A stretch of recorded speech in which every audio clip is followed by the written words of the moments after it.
अस्सलाम वालेकुम दोस्तों, आपका दोस्त इंजीनियर ज़ीशान आपकी खिदमत में हाज़िर है। आज का टॉपिक है स्टेयर केस प्रॉब्लम। जो हमारे घरों में स्टेयर केस बनाते हैं तो उसके अंदर हम इंजीनियरिंग पॉइंट ऑफ व्यू के हिसाब से बहुत सी गलतियां कर बैठते हैं, जिसकी वजह से हमें बहुत सी प्रॉब्लम पेश आती है।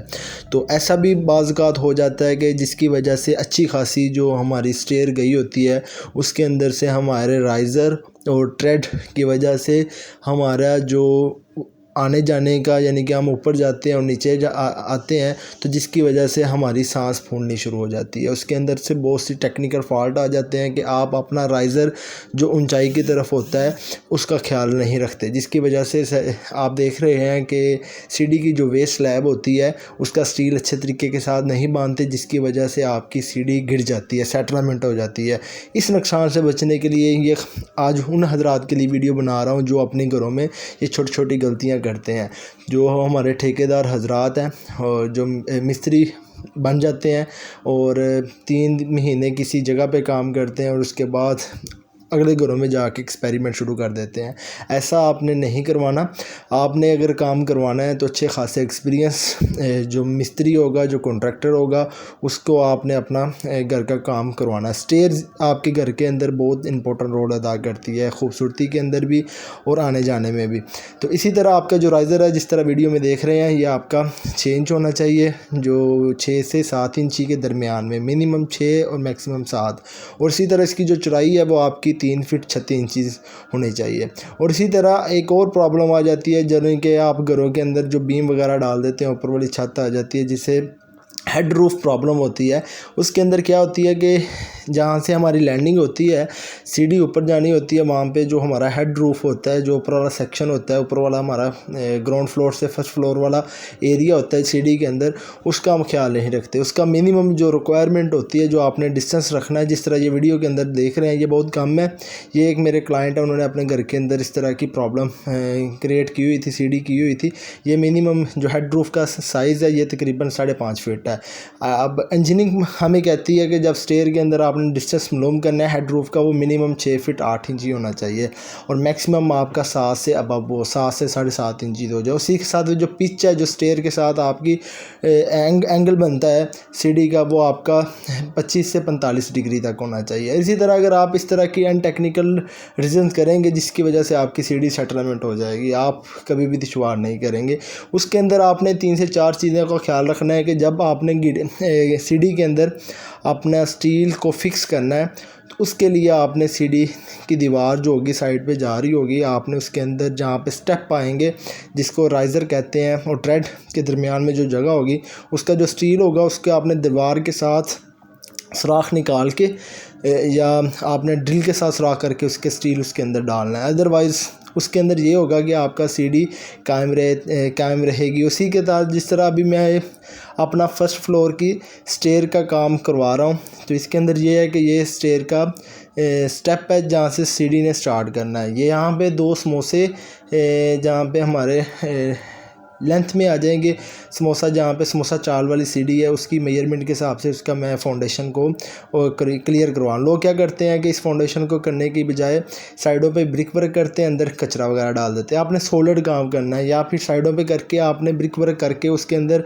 रोड़ी वगैरह डाल के उसके ऊपर पीसेस कर देनी है। उसके बाद आपने सीढ़ी को अपने अंदाजे के साथ, वेस्ट स्लैब जो होती है उसको अपने हिसाब से नहीं करना। आपने जो थंब रूल होता है, सीढ़ी का कितना राइज़र है, अगर आपने राइज़र 6.5 इंची रखना है और ट्रेड आपने 10 इंची रखना है, तो उसी हिसाब से आपने सीढ़ी की जो वर्किंग होती है पैमाइश के हिसाब से उसको दीवार के ऊपर मेजरमेंट करते हैं। जिस तरह मैंने अपना सीमेंट के साथ साथ मेजरमेंट की हुई है, सीढ़ी के जिधर स्टेप आने हैं उसी के साथ साथ सीढ़ी की वेस्ट स्लैब लग गई है और उसके साथ दीवार के अंदर आप देख रहे हैं सुराख हो गए हैं। इसी के अंदर मैं अपने जो मेन और डिस्ट्रीब्यूशन बार्स होंगी सरिये की, वो इसके अंदर सुराख करता जाऊँगा। और उससे पहले आपने जब आपका लेंटर होगा उसके साथ आपने सीढ़ी की भराई नहीं करनी। ये बहुत गलत काम होता है कि उसी वक्त उसके ऊपर लोड लेंटर का होता है, शटरिंग, और उसी वक्त आप सीढ़ी का भी लोड उसके ऊपर डाल देते हैं।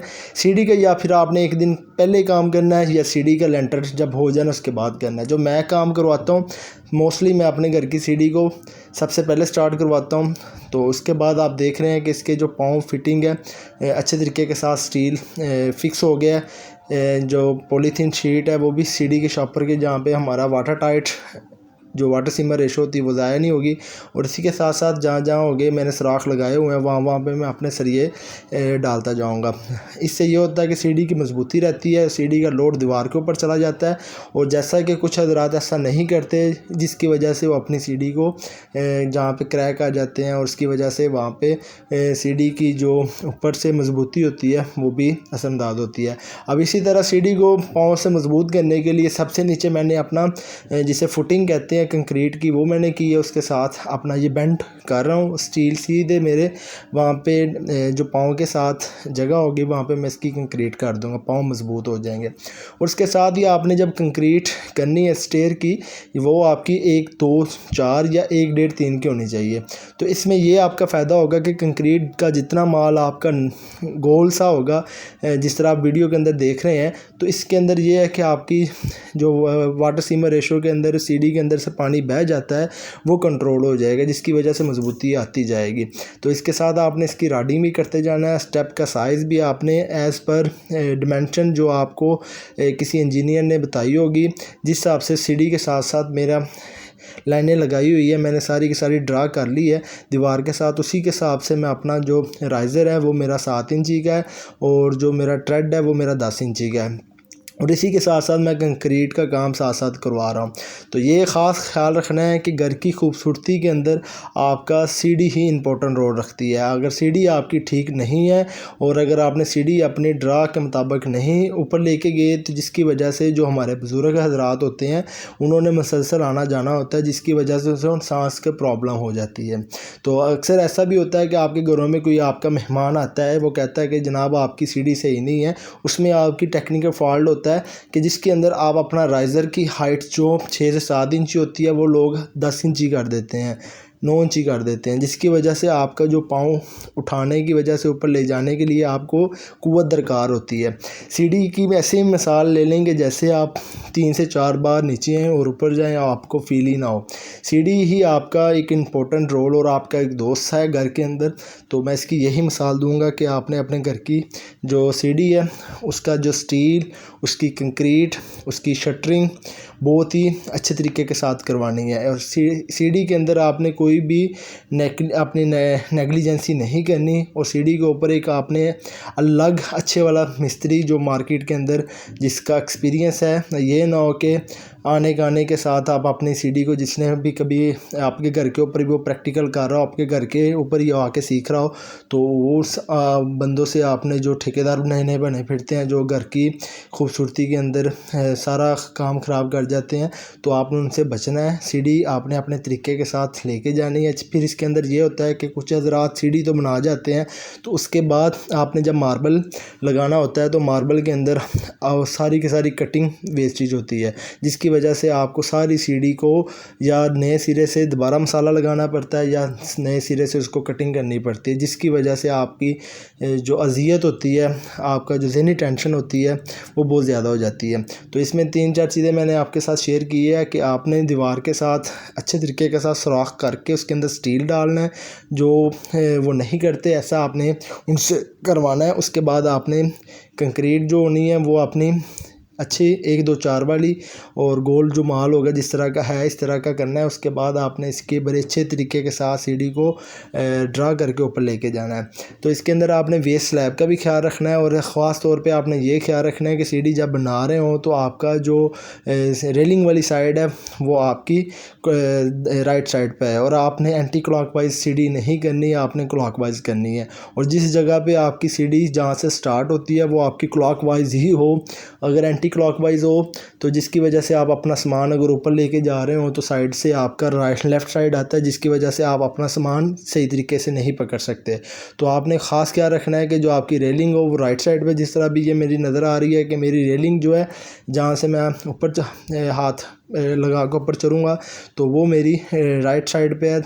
तो इसकी वजह से मेरा सामान भी इसके ऊपर इजीली चला जाएगा। अगर आपकी राइज़र आप अपना 9 इंची या 10 इंची करेंगे तो जिसकी वजह से आप तो एक आने जाने में प्रॉब्लम होगी, बुज़ुर्ग हज़रात घरों में आपकी सीढ़ी के ऊपर जा नहीं सकेंगे।